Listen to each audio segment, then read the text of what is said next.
হেই, good afternoon সবাইকে। সবাই কেমন আছেন? আশা করি সবাই অনেক ভালো আছেন।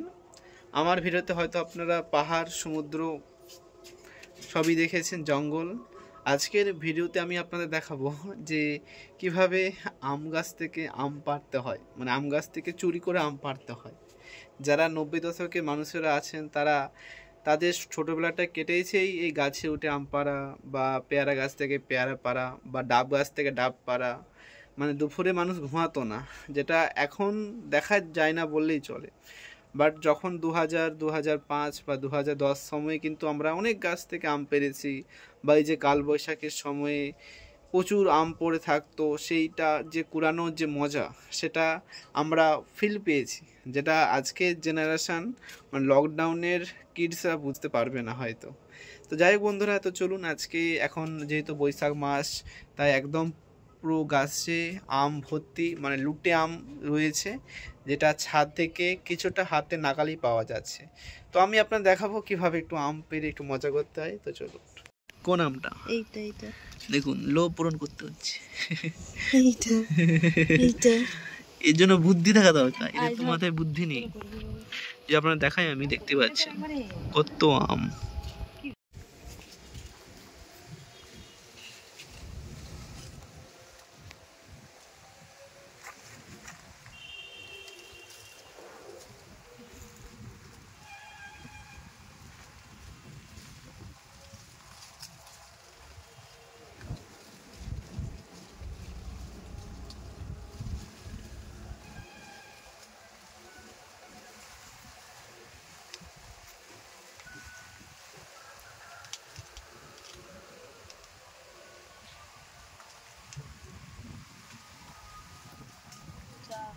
আবার একটা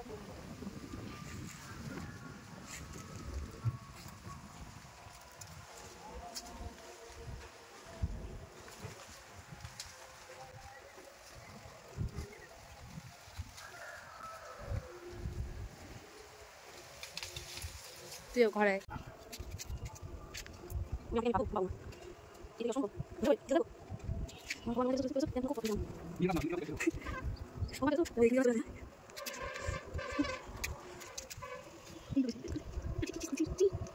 এই যে আম কাটা শুরু হয়ে গেছে, এখন দুপুর 3:30 বাজে।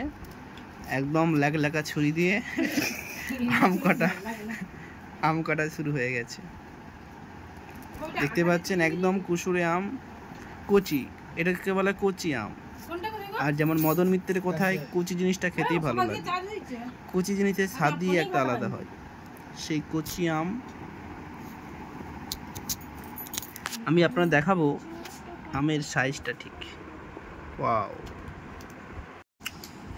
তো কেমন লাগছে আপনার আমকে? অসাধারণ। আমাদের গাছের আম বলে বলবো না, এই আম সত্যি অসাধারণ। নিজের বলে বলছি না, নিজের বলে বলছি না। দেখুন আমের মিষ্টিতে আমের যেরকম শ্বাস হয়েছে, আমটা এখনো অনেকটা বড় ফলবে। আমরা পেরে নিয়েছি বলে এখনো অনেক বড় ফলবে আমটা, কারণ এখনো দেখতে পাচ্ছেন এই কুসুমটা এখনো অনেক ছোট রয়েছে। কুসুমটা যখন আঁটি খুব কম হয়, আমটার আঁটি একদমই নেই বললেই চলে হয়। আমটা খুব মিষ্টি। যাই হোক, আমটা অনেকটা স্বাদ আছে, মিষ্টি। আপনারাও আম খান।